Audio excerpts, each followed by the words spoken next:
What is it that people are seeing? Is it a man? An animal? A myth? Or something else? Are they delusional? Are they lying? Some are pastors. Some are law enforcement.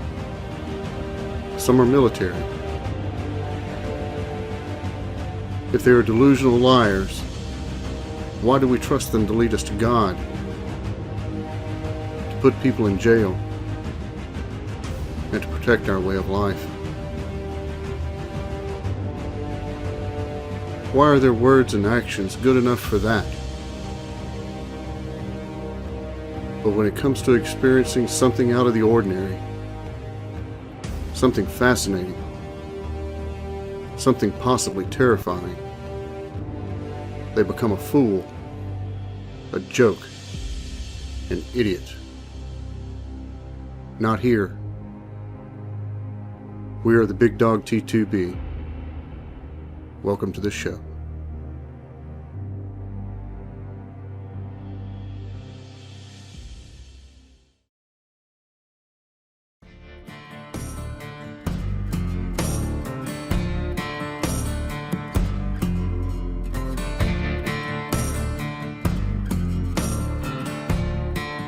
Hello everybody, my name is Jack and I am here with the founder of Big Dog T2B, Nathan Bowling. How you doing, Nate?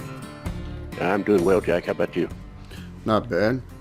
So, Nate's been after me for a while to do this show, and it's a special request by Nate. Why don't you tell him what you want to hear about, Nate? Well, Jack and I spend hours and hours on the phone, and I've heard this story countless times about his childhood and being raised in the Mobile River Swamp. And it is so fascinating to me that the whole idea of it. So I've done a little research on it, looked into some things that Jack gave me to look at, and the Mobile River Swamp is an amazing place. It's one of the most hostile environments on the planet. To be adequate or even to be able to survive in that kind of environment, it fascinates me. And Jack was raised there.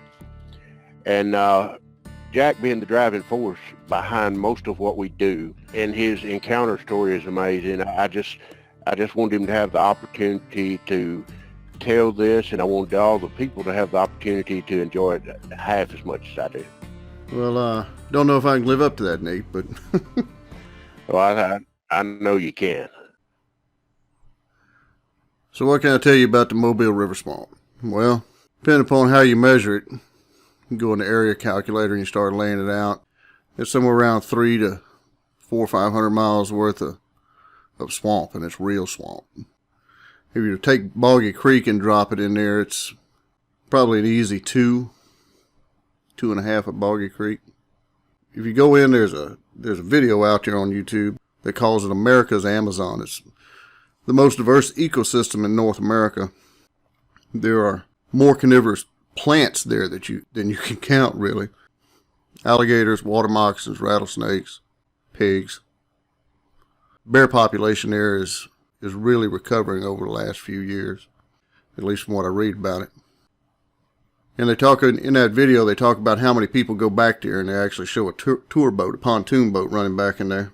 And a lot of people do go back in there. They go back in there to fish, and they go back in there to duck hunt, but they don't step foot back in the real swamp very often. There's some researchers from Harvard and some other folks that go back there, and you know they'll get out there, and once you step foot back in that swamp, it's a pretty thick canopy, right? It's not easy to see if you don't have a compass, if you're not used to going through the woods and skinning trees, make trail markers and do things like that, or make a fresh cut in there so that you can tell where you've been and how you got in and how you got out. It's easy to get in there and get turned around, and it's not a good place to take a knee.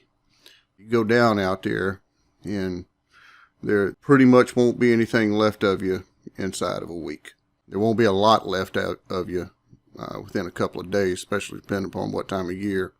Bugs and predators and scavengers and stuff like that, it'll just do away with you. It's a bunch of cypress and So there are a lot of people that make their living out there, but they don't tend to make their living back in the trees. They'll make it off the water. They'll make it off the edge. They'll get in the edge of that river swamp, not out there in the middle of it. You look at that place. You got the Mobile River, and you got the Tensas River and Middle River, and a lot of folks don't know it. You can go all the way from land between the lakes in the Tennessee and come down the Tennessee and stay in decent water and go from there all the way down to the Mobile River swamp. You can do the same thing going northeast up toward the whatever that WMA is in the northwest portion of Georgia, out across Talladega National Forest. It's Alabama's a really wet state. There's a lot of creeks, a lot of rivers, a lot of habitat. So, back when I was a kid, I'm from a German family, and they were German people.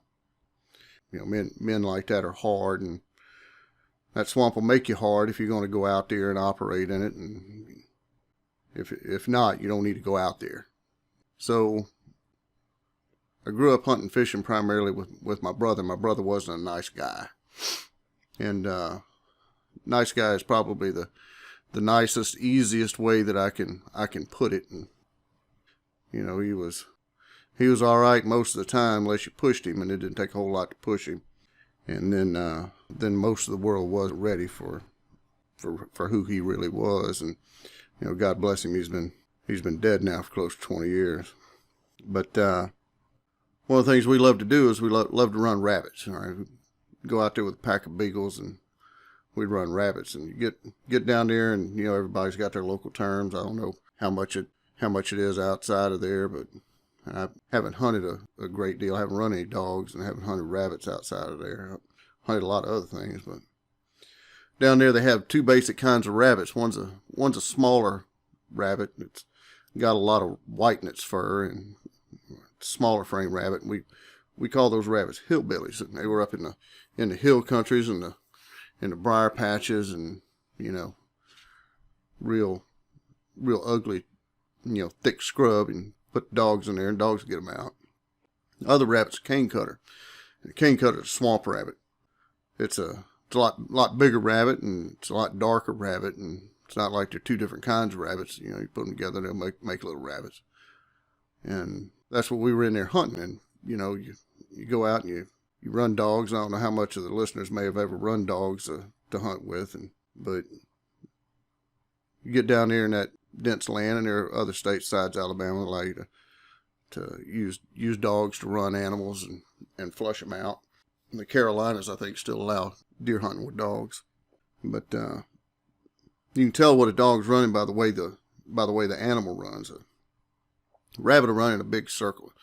You get out there and you're working your dogs, and the dogs are working and wandering around you and doing that kind of thing, and you're kind of pushing the dogs into different places. And dogs will jump, and if that dog jumps, and they'll trail, and they make certain noises when they trail. They kind of roar, they get just a random little roar, and they're kind of calling the other dogs to them, and they're getting excited. And when they jump, they make a completely different set of noises, and that's one of the joys about running dogs, is listening to the different voices of your dogs and seeing which dog's in the lead, and they'll squall or they'll make baying noises, and they're barking over the top of each other, kind of a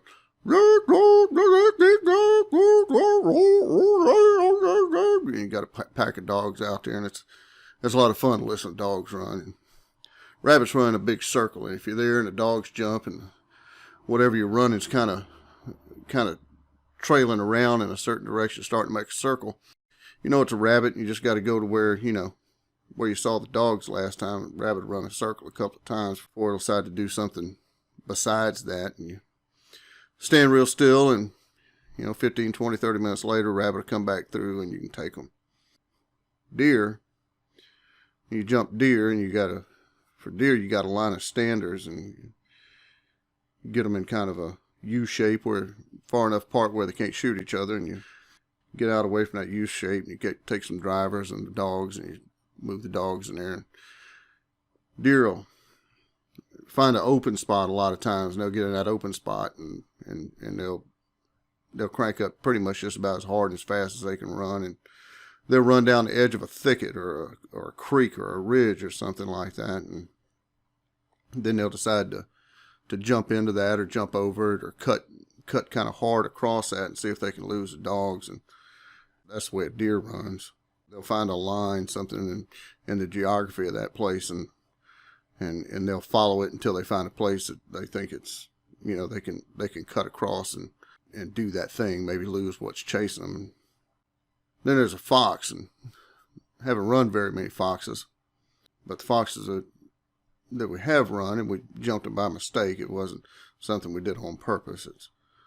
You do that thing, and a fox runs straight, and they run straight and fast, and they're not trying to lose anything. They're just trying to outrun the dogs. And if you ever look at old pictures and everybody's probably seen them of a fox hunt, you'll see a bunch of long-legged beagle-looking dogs and a bunch of people on horseback. And the reason they're on horseback is there's no way that a hunter is going to keep up with that pack of dogs and get out there and take that fox. And that's hunting with dogs. So this particular time, I don't think I was old enough to drive yet. My brother was 12 years old when I was born. He was significantly older than me. And get down there, and one of the local things about that bay is a boat called a stouter or a stouter built boat. Pretty rugged little boat, really inexpensive, lasts a long time, take pretty decent water. As far as any kind of rough water, it's a working boat a lot of times. They'd run gill nets or something like that, out of them. It was a bay boat, and it was also a river boat. And take that boat, and we put a couple of gas cans in it, and we'd run back in that swamp, and we'd run half, maybe a little bit better of a tank of gas out of that thing, running back in there to get back to where people weren't, where people didn't go. And we go back there, and we got a couple of hammocks and a frying pan, maybe a little bit of grease and some dogs and some bullets, and enough to start a fire, and go back there and spend a few days and maybe a little more. So this particular time we run back there, and we turn the dogs out, and we hunt today, and it's swamp. It's real swamp, and it's kind of odd. We decided we're looking for a place to make camp, and we found this hill, and a hill out there in a swamp like that. That's not real common. I can't remember it ever happening before that. I'll tell you the truth, I can't really remember going back in that swamp that far after that. But we found this hill, and we're going to make camp there, and lug all of our stuff, which really wasn't that much up there, and we need to make a fire, and you can't pick wood up off the ground in a swamp. It's wet, it's soaked, it's saturated, it don't burn. If you can't get it to burn a little bit, it's going to smoke so much you can't stand it. And so you go and you find dead wood in the trees. That's limbs that are dead but haven't fallen out and hit the ground yet. And that wood's usually significantly drier. It burns pretty hot. Might burn a little quick, but it burns pretty hot. So I slipped off the side of that hill, dogs came with me, and I took my belt off and threw it on the ground, and I'm snatching dead wood out of the trees and piling it up on my belt so I can bundle it up and take it back up the side of that hill. And something not too terribly far from us was, it moved, and it broke a limb, or broke something on the ground. It was a good hard pop, and it was loud enough and it was hard enough that those dogs decided it was time to go. And when your dogs decide it's time to go, it's usually a good idea to take that hint. And they shot back up that hill, and I wasn't far behind them. It was getting pretty close to dark. It was late in the evening, and we get up there, and we got some rabbits, and we got some grease in a frying pan, and generally we take something like a little can of grits and maybe a couple of potatoes or something, so we have something to eat. And I can't remember if I went to sleep and woke up, or if I was just awake, but it was good and dark, and it had been dark for a good while. And this hill, it's just an odd thing out there in the swamp. You would wind up on a hill, and this hill was tall enough that you could just about see out over the top of the trees. I mean, You look out through the trees and you didn't have to look up very much to see just plain regular sky. And there weren't very many trees on top of this hill, and there was really only two that would support a hammock. And of course my brother got those, and whatever moved in close to that hill, the dogs took notice of it, and they took out after it, and they started running. They're yipping and squalling, and they're excited, and they're running that thing, and it's nighttime, and whatever they jumped, whatever that came in and breaking limbs and popping and brush noise and stuff, whatever it was they were running, ran straight like a fox, ran almost all the way out of hearing. And in a swamp at a nighttime like that, that's a pretty good ways. And they turned around and started coming back, and they're yipping and squalling and doing what they do. And you get out there that far, not everybody's legal.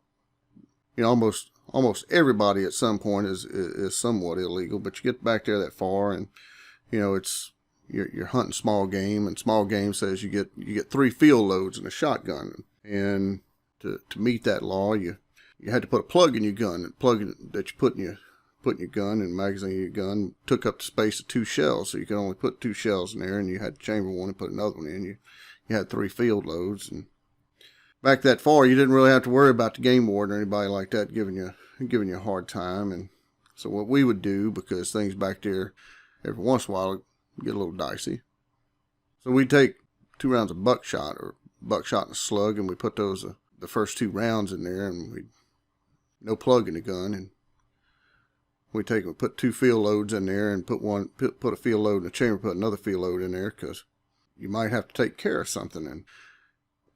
And we saw it as we were meeting the spirit and intent of the law, because we weren't shooting deer, we weren't doing that thing. There were times when we hunted because we had to eat, and not because we wanted to go hunting or it was hunting season.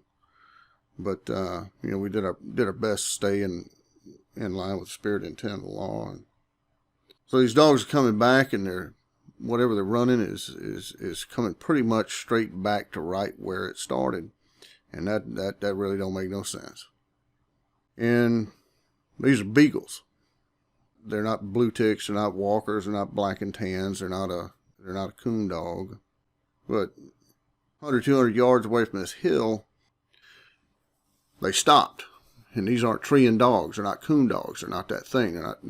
That's not what they do. They run rabbits. And they run rabbits, and they run rabbits hard enough that rabbit does something drastic, they might keep just running straight on past it and just, get out there, and you do that thing. And you build a pack of dogs. You got different dogs. You got a jump dog, and you got running dogs. You got a trail dog. And our trail dog was named Mike. And Mike was a long-legged, square-headed, hard-eyebrowed, fox-type beagle, and Mike was slow. And these dogs are there, and you roll things back over in your head, and you remember things, and some things are cloudy. And one of the things that these dogs they're not barking like they're treeing, they're barking like they're mad. And they stayed there long enough, and whatever was there long enough that I reckon Mike caught up to them. They're just not happy. Whatever it is they've got it, they're on it. After a few minutes of that or whatever, one of the dogs let out a cry, and it was a hurt, wounded, kind of cry. It was kind of a and dog shut down. They weren't that far away, and it's the middle of the night. We're out there in the swamp. There's a lot of noises out there in that swamp. There's loons and egrets and herons and bobcats and just about every kind of owl you can imagine, and osprey and all kinds of stuff. And hadn't really heard any of that, at least not the way I remember it. And so the dogs end up coming back up the edge of that hill, and I look at them, and they're all humble. They got their heads down and their tails down, and they're coming in. And first thing in my mind, the first thought was skunk. Oh my God, these dogs got a skunk, and this just gonna be bad. They come in, and it ain't hard to spot a skunk, especially if you're downwind. And as far as smell goes, and they're coming up, and they get to the edge of that firelight, and I can see them. And by this time, I've I've racked all the field loads out of there, and I've put buckshot in that gun, and 12 gauge 3-inch Magnum. It was a Wingmaster. It was a pretty gun, but it was a functional gun. It hold pattern tight for a long time. And I come up in the edge of that firelight, and I'm thinking skunk, and they're coming up kind of close, and I'm sticking my foot out in front of me and kind of keeping them away from me. But they didn't stink. They didn't stink like skunk. They stunk like swamp mud, pluff mud, that kind of thing. But they didn't stink like a skunk, and Mike wasn't there. That was kind of wrong. He was slow when they were running, but he was in the pack of dogs when they were just moving. And he didn't come back, and one of the dogs squalled when they shut down. So it didn't take much to figure out that squalling noise was probably Mike, and he'd make it back. And whatever it is that they had bayed up on, they got out there and started pitching a fit with. Started moving around that hill, and it wasn't small, it was big. Out there in that swamp, back then bears were kind of rare, but they exist. And I saw them. I got close to them. Got close enough to them that they don't know I'm there, or I don't know they are there. And we get kind of close, and they stand up, and they pop their teeth, and they give you that groaning kind of huff noise. They're curious, and they're a little intimidated, and they kind of, they give you that kind of noise, and pop their teeth, and generally go on. Black bears don't want much to do with you. And pigs, they got a kind of a scream, cry kind of thing, especially if you've got a hot sow out there, and they'll grumble, rooting around, and they get around each other, and they pack up, but they're not extremely tolerant of each other getting real close, especially if you got a big boar in there, or sow with hogs, and when they get out, and they'll make kind of a disturbing noise where it's a and loons and owls and egrets and all this just squawking kind of stuff. I know all those sounds, right? I'm not a rookie. But whatever this was, it would make a noise that started real low, and I can get kind of low with my voice, not real low. I'm not like that old guy from the Oak Ridge Boys. I get a little low with my voice, and there's no way I can try and mimic that call. It was really low, kind of low that you can feel, right? You kind of feel it in your chest. And it would start with a low rumbling kind of growl kind of thing, and it kind of, and it gets so high pitched that it would sound like a whistle.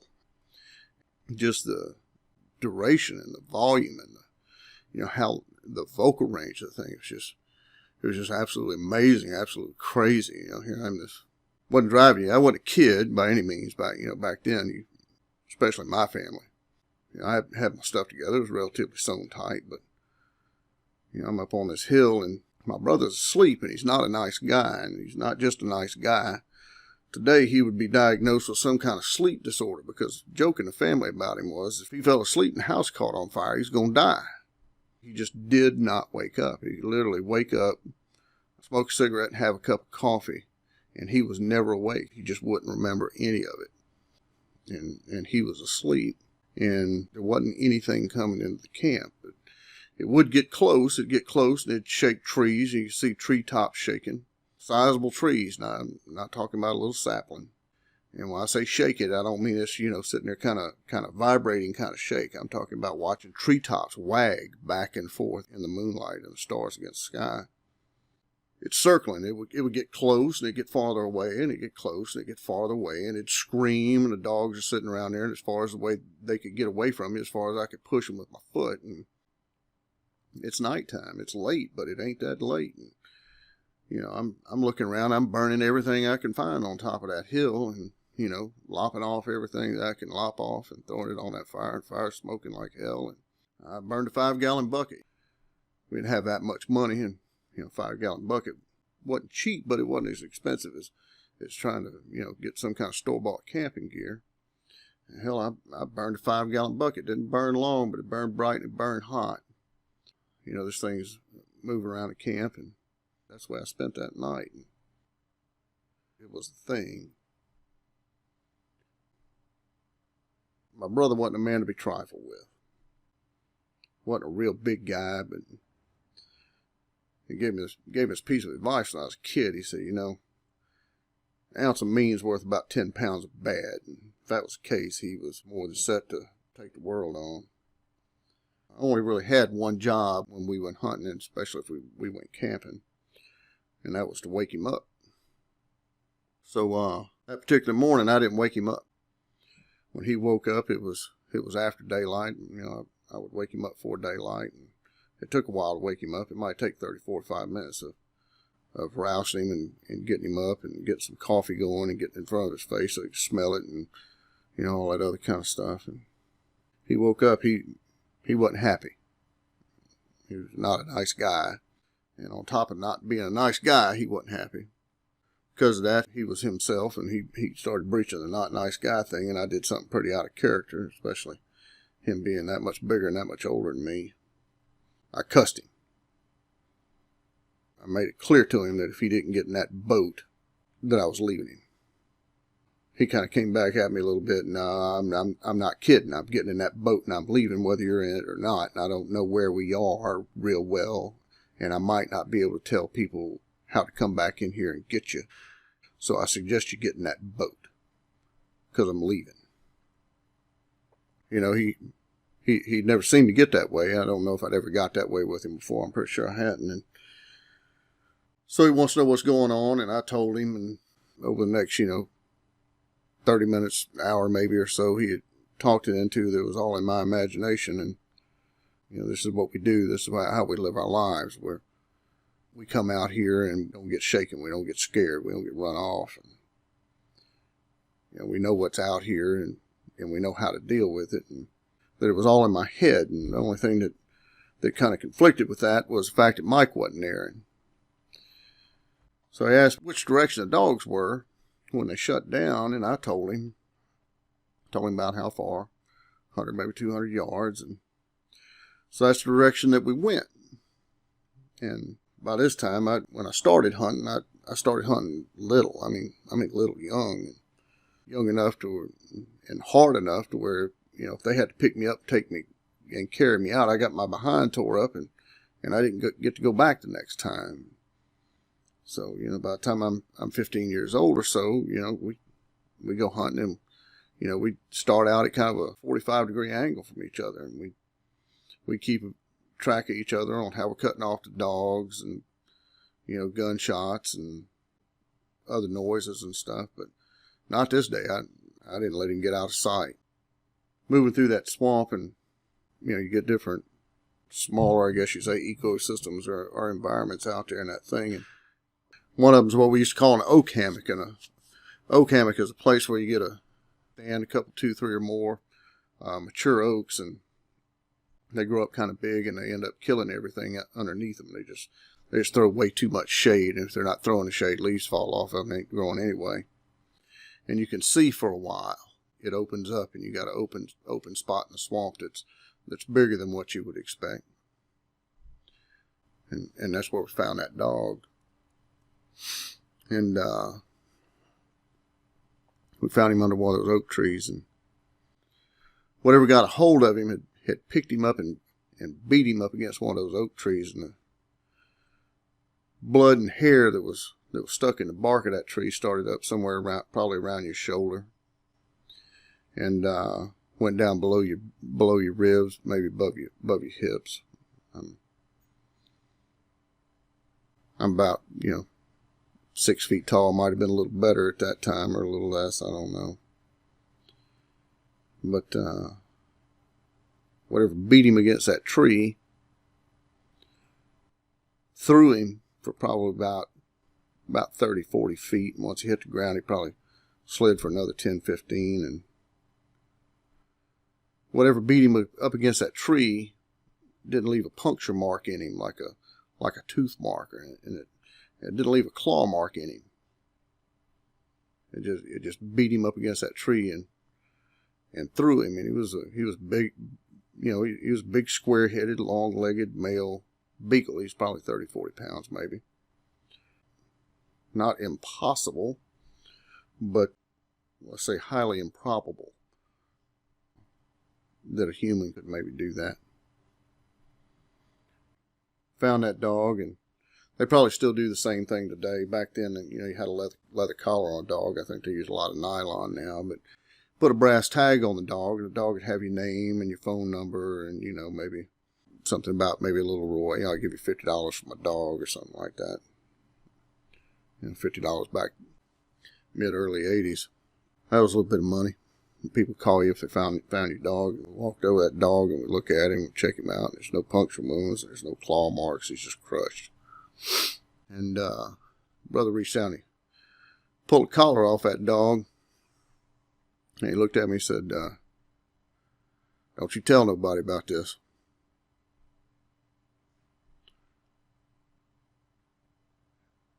And that was pretty much it,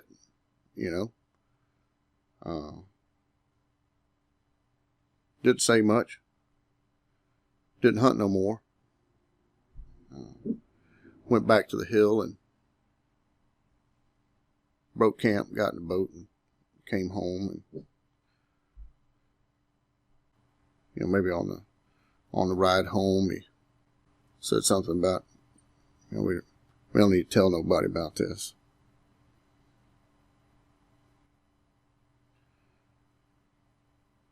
Old people out there around that swamp. We hunted that swamp all the way, and we shrimped and we fished. And you get down there, you got Fowl River and Dog River, and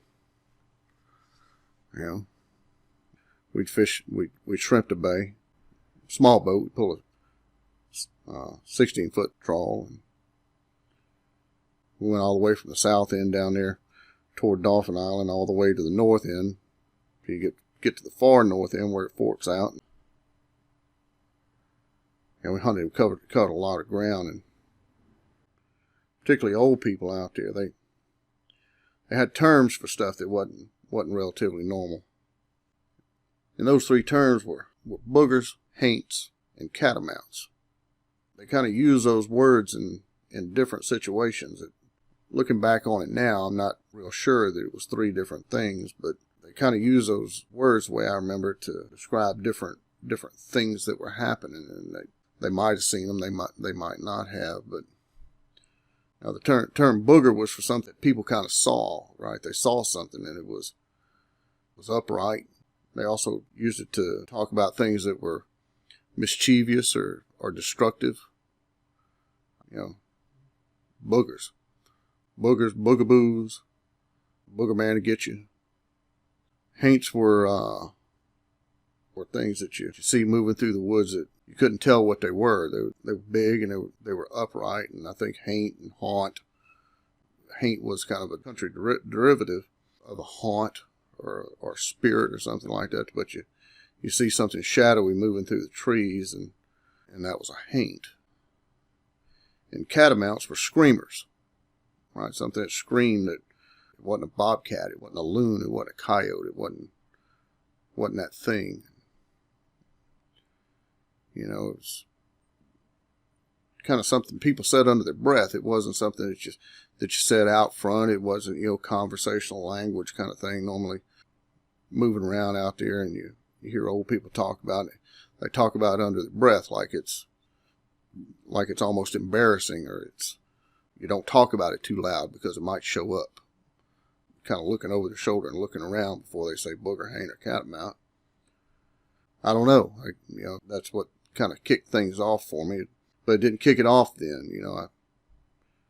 That was before I started driving. When I started driving, I found girls, found women, and hunting, fishing, and all that kind of stuff took a back seat. And joined the military when I was 21, and didn't hunt a whole lot between that time and the time I joined the military. And don't know if that was cause and effect, or if it's just a factor of I turned 16 years old, got a car, and found out what physical relationships were all about. Joined the military when I was 21 and didn't start hunting again until I was probably 27, 28 years old, something like that maybe. And never said anything to anybody about it until after I'd started hunting. And somebody said something about something strange that happened to them in the woods. It brought back that memory. Don't know if it was maybe suppressed memory or, I just blew it off and just didn't think about it no more. But,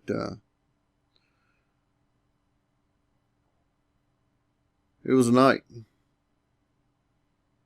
was, had a couple of other things happen, and I guess that's what got me into questioning that thing. Yep, that's the Mobile River Swamp. It's a big place. Go down there, take a tour. Go down there, go fishing. Go duck hunting. Work your way around the edge of it. You see some pretty tremendous, wonderful, beautiful things. Can be pretty dangerous. If you go back in there in the middle of it and, get around Middle River and particularly start getting north of 65, I-65, get out there, you get around that country. People are kind of funny. It's not just animals and things like that. Go back in there and you decide to step foot off that boat and get in the middle of that swamp. I suggest you have somebody with you that's been there. So is that pretty much what you want to hear about, Nate? Yep, that pretty well covers it. I mean, the whole place and the whole idea of the place just fascinates me. It's wilderness to the utmost. I mean, each habitat, anywhere you go, poses its challenges. Any hostile environment has its own skill set that you got to have to survive there. But that whole, where you can travel, there's so much limited in a place like that. There's so many restrictions. I mean, it's not a habitat that is conducive to people. So something like that, if it's going to be, and it's obvious that they don't make a habit of fraternizing with people. That's not what they want. They've remained hidden as long as they have, and that would be the perfect habitat. And like you pointed out, and the data reflects this in the database, the closer you are to water, the more chances of an encounter. I mean, every living thing has to have a water supply. And like you said, to be able to travel, and it's just not just animals. I mean, people did it before interstates, before highways, before vehicles. There was 3 modes of transportation. There was livestock, walking, or by boat. And when it comes to commerce and moving goods, it was pretty much by boat. You made a good point that you can travel from land between the lakes to the Mobile River Swamp, back up to the Appalachians, all along waterways.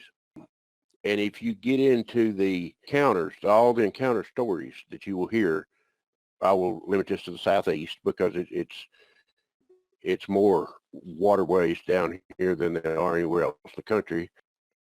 But if you look at those encounter stories, the things we hear, the reports that are made, they're near water.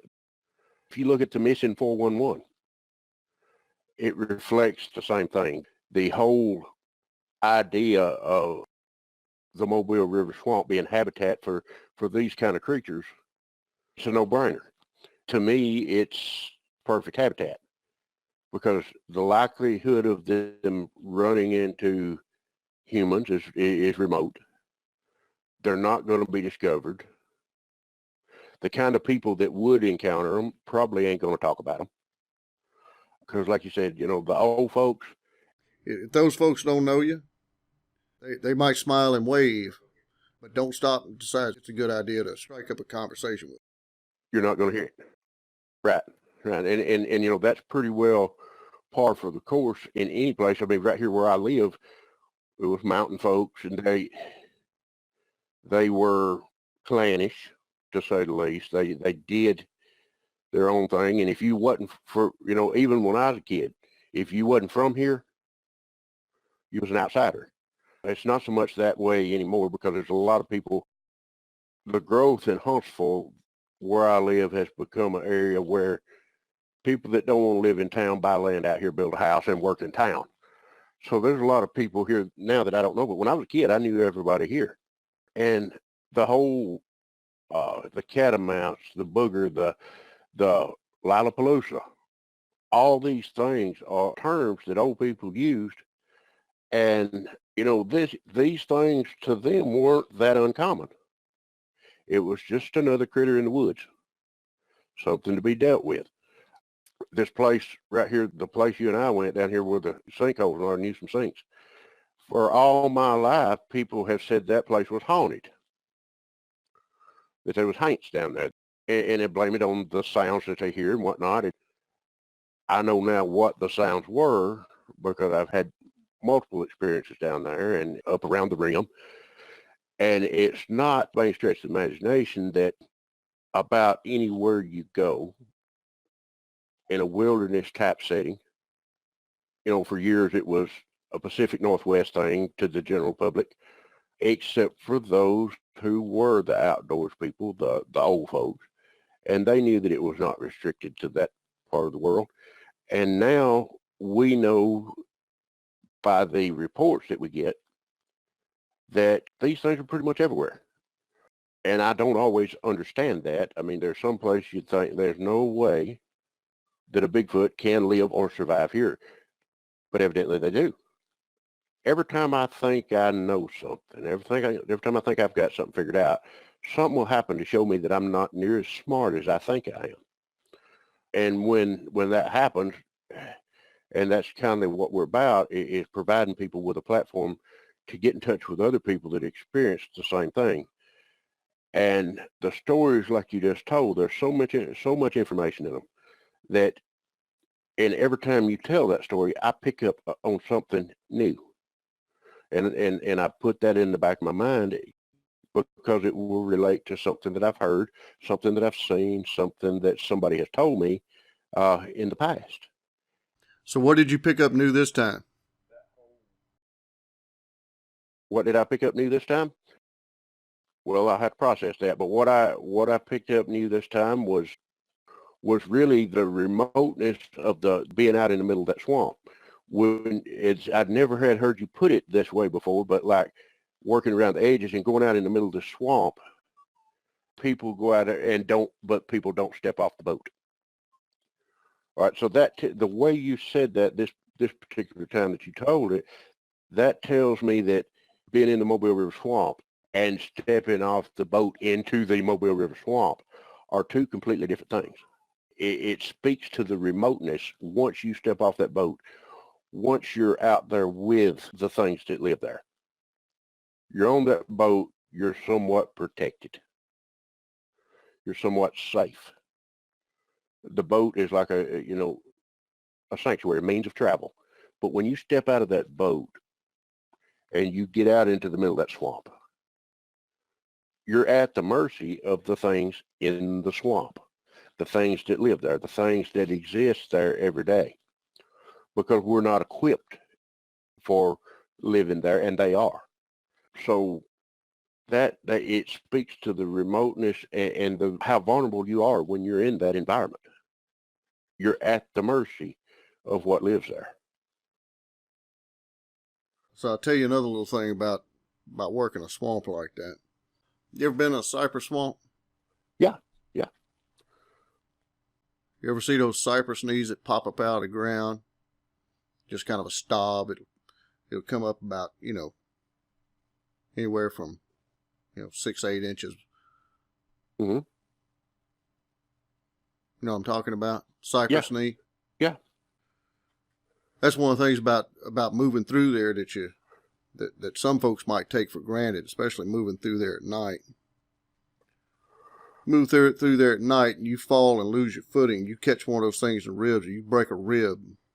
That's a bad day. You got to be careful. And that was one of the things about how this thing moved through there that was kind of odd.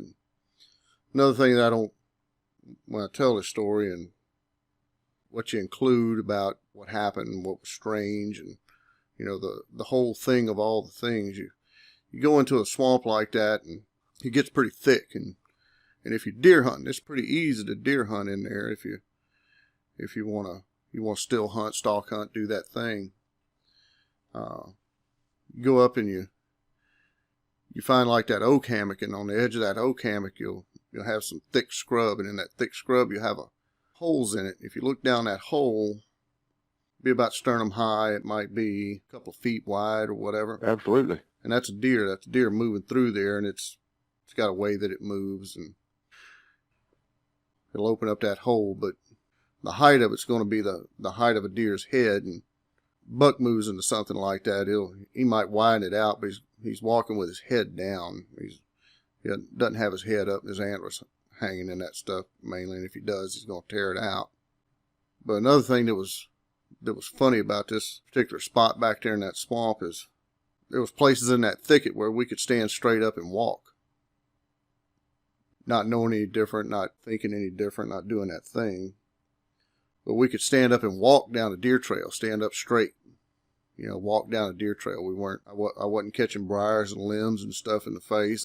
I wouldn't have to get down and crouch down and duck walk or crawl to get through it. I was able to move through there and cut the dogs off in ways that was, for the time, it was pretty cool. It was a great place to hunt. But looking back on it, it doesn't make much sense. Well, my wife and I, and a lot of people have heard me on Chuck's show and a few others about the incident up at the Malone residence. And there is a path up creek that goes from the top of this valley here all the way up to the scope of woods, goes behind my dad's house, behind my cousin's house, all the way up through there to the Malone residence. Now, the fence behind Dad's got horses. And along this fence, on the inside in his pasture, is pretty clean. But on the outside is a pine thicket because there hadn't been any stock over there in a lot of years. And Kathy and I went over there, and there was places in that pine thicket where you could shine a light down through there at night, and it looked like you shine a light down a tunnel.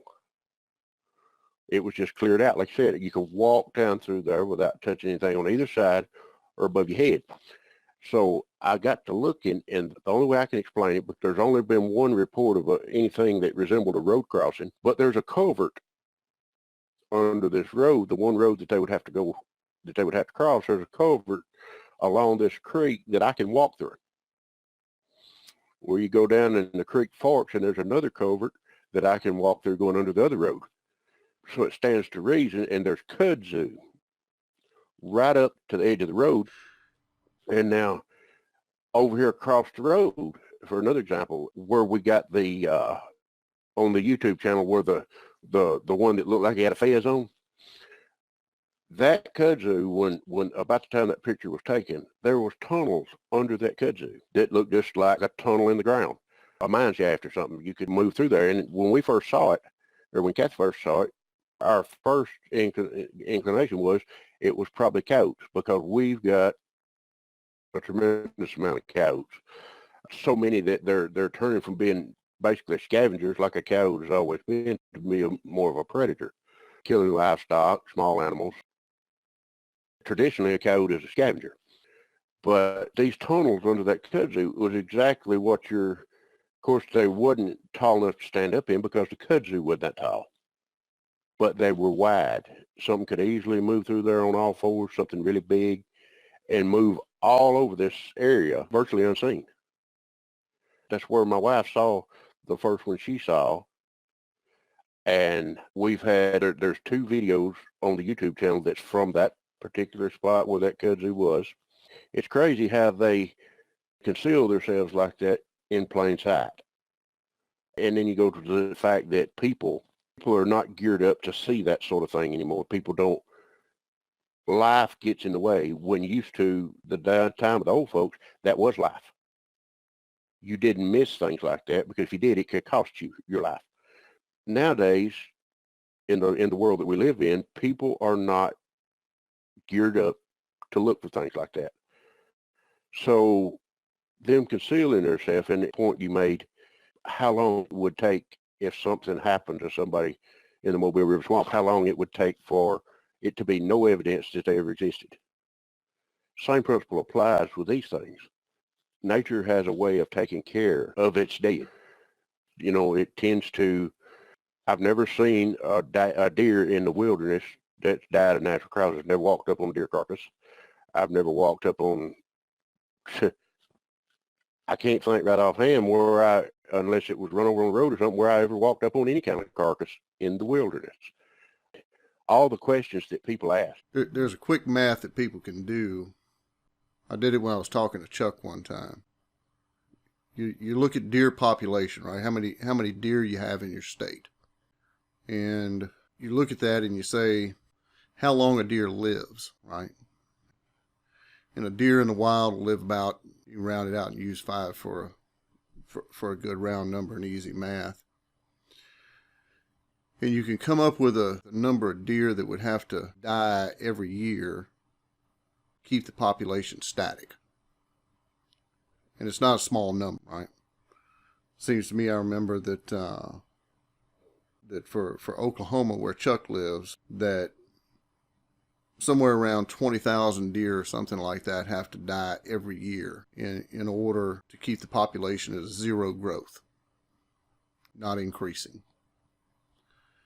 And you get a significant number of road kills. You take and you stretch that number and you say, okay, well, let's say we have 5,000 road kills a year. And then you say, okay, let's say that we kill 5,000 deer a year, and you could look that statistic up for your state too. Hunters kill 5,000 deer a year. That's a lot of deer for hunters. That still means that 10,000 deer a year would have to die in order to keep the population at a steady number, right? Zero population growth. If you take that 10,000 and you divide that by the number of counties, and it's not a roadkill, we've already accounted for those, and it's not hunters, we've already accounted for those, that comes up with a significant number of skeletons that would just have to be somewhere in each county. And I've hunted a significant amount. I've hunted hard. Don't hunt around other hunters generally. And I can't tell you that I have come across a significant number of dead deer. High as the population of deer are, finding a deer that's died of natural causes. If you want something that's extremely uncommon, and bears are not small in number, we see them all the time. As much as I've been around in the woods, I have never come across a bear carcass. Maybe I'm just not lucky in that way. Maybe I'm not hunting in significant bear country, but I've never come across a bear carcass. I can tell you for absolute fact that I have never come across a bobcat carcass. Mm-hmm. All right, I've never come across a bobcat's body, ever. Things just consume it, and people don't realize that rodents, including squirrels and mice and rats and all those kinds of things, that they chew up bones in a hurry. They chew up bones, they chew up antlers. You know, it's not just the bugs, it's not just the coyotes that are going to go in and tear something apart, scatter it out, and do those kinds of things, right? Bones, what's left of the bones after they dry out and the sun hits them, and then it rains on them, and then it gets a little bit of mold, and you know that stuff will turn to dust before too very long. Nature is pretty efficient. You know, it's pretty efficient at disposing of things. If it wasn't, we'd have carcasses laid everywhere. That's a fact. If you think about those numbers, you'd think you'd see them everywhere.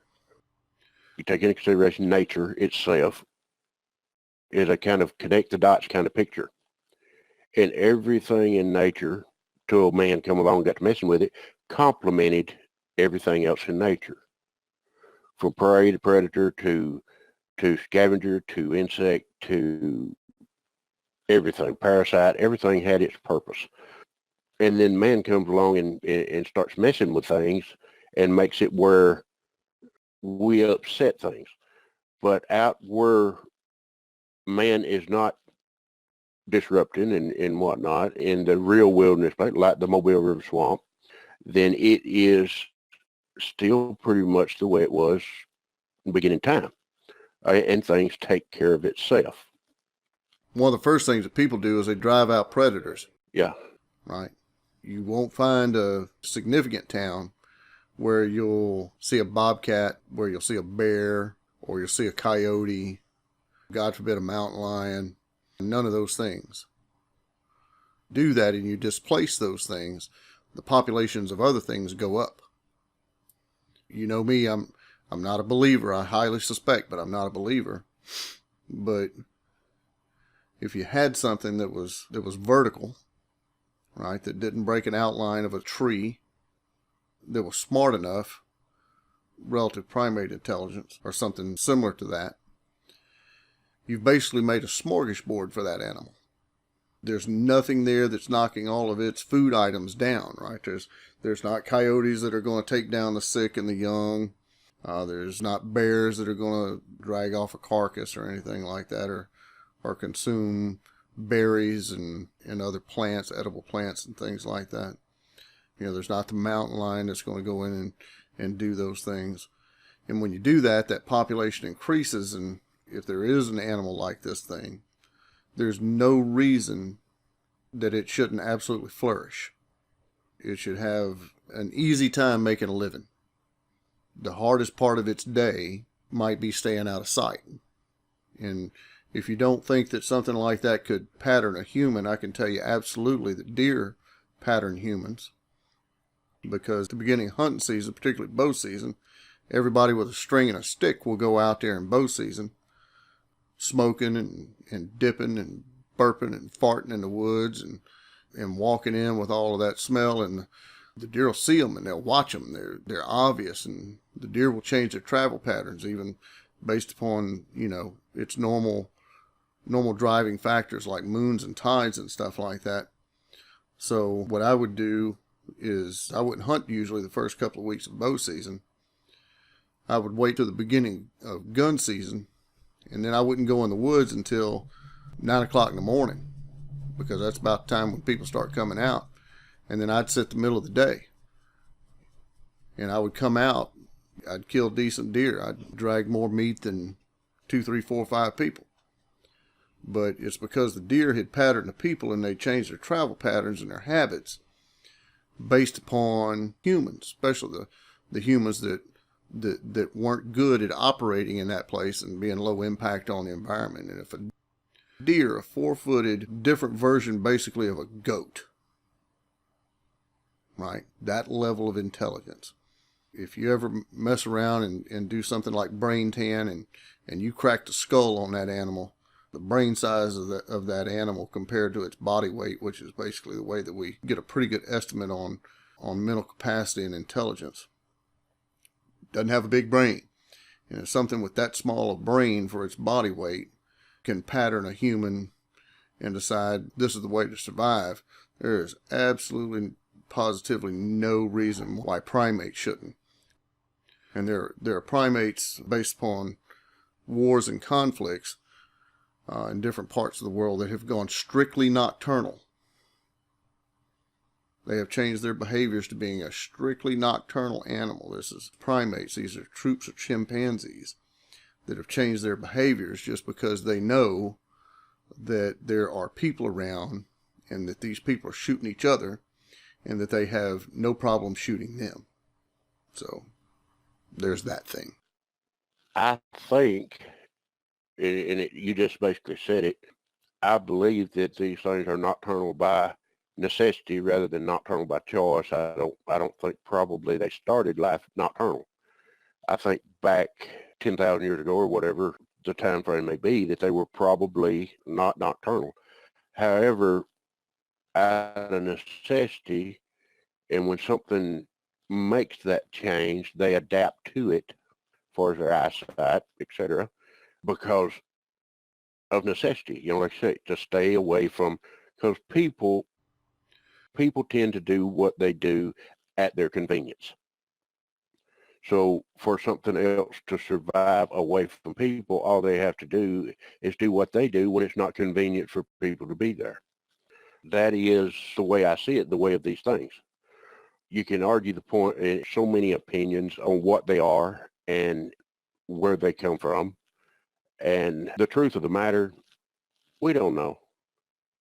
I mean, there's the primitive human camp, there's the primate camp, there's the woo factor, and, you know, that's why I say that we have to have all these opinions and all these outlooks to ever be able to figure out what this is. If you discredit somebody because of their belief in this, it's one of those things about credibility. Yeah. Just because somebody is a woo person that may not have ever seen a deer up and vanish. Yeah. And they absolutely will. And they will absolutely positively appear out of nowhere. Where if you wanted to assign something supernatural, maybe they're jumping in and out of portals, I don't know. Or maybe they're a dogman person, that their flash photography in their head assigned canine features to something Yeah. that may or may not have had those canine features. You can't throw the baby out with the bathwater. You can't take that thing and say, commonality. I saw something that was upright and it was big and I saw it and it may or may not have scared me. You can't dismiss that thing. Or, from their perception, the way that they rationalized it in their head, it jumped out of a portal because they didn't see it or hear it walk up on them. Right. And it just kind of appeared. Or it jumped through a portal and it disappeared because they couldn't make sense about how quickly it got away from them, or they weren't able to see it anymore. Right. As far as that thing goes, one of those thermals that we've got on, or actually two of them, the one from Bankhead Forest and the one from across the road here, those two things I was looking straight at. When it comes to being outdoors, I'm no slouch. But the one, the full body as it turned and walked away that we got on the YouTube channel. You're talking about the one that's just the still picture with the thermal? Would you just say that 30 feet, maybe? The one that's kind of quartered away from you? I was looking straight at it. Yeah. Took a picture of it. Didn't see it. With a thermal. Not to pick on you or anything, but Mm-hmm. Yep. Looking for the amount of the thing that is there. We need to get together and we need to run some tests with that thermal. My guess is it was inside 10 feet. Yep. And I never knew it was there. As you were looking through that thermal and you're looking at the aperture of it, you basically caught that thing from just above its ear to just above its waist. If that's what it is. Mm-hmm. Now, how close would I have to be standing to you to catch you from just above your ear to just above your waist? My guess is it was inside 10 feet. See, that's hard. That's hard to say. As you were looking through the aperture of that thermal, you basically caught that thing from just above its ear Mm-hmm. to just above its waist, if that's what it is. Yeah. Now, how close would I have to be standing to you to catch you from just above your ear to just above your waist? Close. That thing in itself, it's unnerving. And, that particular night, I knew they were there, but I had no idea how close. Kathy and I had just came out of those woods, and I turned around and was not, that's why it's a still shot instead of video. It's unnerving. It's it rattles your confidence to know that something that big can get that close and you will never know it. So, that's that thing, I don't like to admit that. I'm a typical alpha male. I do not like to feel vulnerable. And that makes you very, that situation itself says that we're very vulnerable. 4 out of the 6 videos that we have up there of stuff that you've sent me and other people have sent me. Yeah. Never knew Mm-hmm. what was there. You take that last one we put up, did a booger sneak up on Chuck Kumbo and DDoS. Mm-hmm. Is that what it is? I don't know. But if it is, you had a gaggle of people that were very experienced. And if that's what that is, standing in the background, They didn't know it. You know, that thermal peeking in and out of the kudzu. Until you stabilize that thing and you look off in the very corner of it at what that is, and you play with the contrast a little bit so you can actually really see what was there. You can't see it. It's disturbing. I think about that. I have stuff go on around this place all the time. I live in the middle of 61 acres. You know, rock throwing, limb throwing, screams, tree pushed down, things moving, eye shine way too high. And not to mention things standing beside the porch. People may not know either one of us very well, but you know me pretty well. I don't spook real easy, but I don't move around this place much, particularly at night if I'm not armed. Right. So we're probably starting to stretch the end of the regular person's patience and getting to the point where we're rambling. And last thing I'd like to leave folks with is just be careful. If farther you decide to step off the pavement or step off the beaten trail, whatever that thing is, not telling you not to do it because I do it. Just be aware. Be aware of your surroundings. Use all your senses and that you stay aware. One of the worst things you can do in any environment is to become too trusting. You got anything to add, Nate? Complacency is a bad thing. Well, Jack, you want to let everybody know our contact information? And basically, if somebody wants to come on the show as a guest, that's an option. If anybody would like to come on the show, talk to us and do that thing, you can contact us by going to our website. That's www.bigdogt2b.com. That's bigdogt2b.com. If you have come to our YouTube site, you listen to that, you can see what the website is, but there's no dots, no dashes, bigdogt2b.com. You can go to contact us and send us an email, and we'll get you on the show. This is Jack and Nate and Big Dog T2B. We hope you've enjoyed the show, and come back and see us again. God bless. Take care. We love you. Until next time, have a good evening.